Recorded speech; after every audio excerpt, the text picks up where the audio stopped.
And we talked about building a rapport with youngsters. It's got to be even tougher building that with people who've been in the game, who've been international stars for a decade in some cases. So how did you go about creating those relationships within the dressing room? Yeah, yeah, I think your method of coaching is different.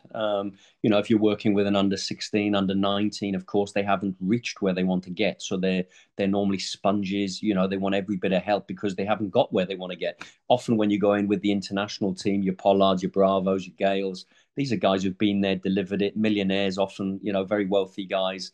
So they could easily say, look, what can you offer me? I've been there and done it and I'm doing it. But I think you don't go in like that. You don't go in and tell them. You work with them. You use their experience. You initially build that relationship and rapport, and you just say, "Look, how can I be offering help?" And I think over time, when they see that you know what you're talking about, then they want you to be giving a bit more. So I think you go in a bit softer, build the trust and the rapport first, and then over time, you'd work with them the way you'd work with anyone else because there's a nice, trusting relationship both ways.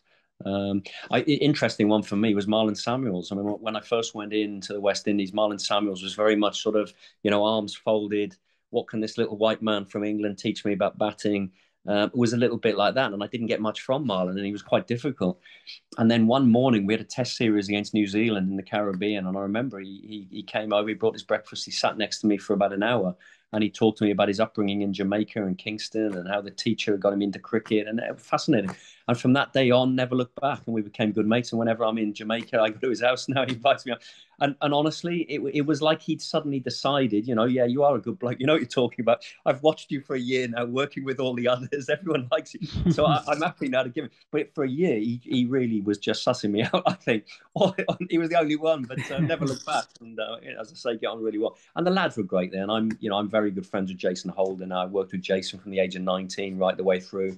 So I know most of these guys now on the current side. I've worked with them, so I'd say they're as much friends now as they are, or they've been colleagues really over the years, which has been good.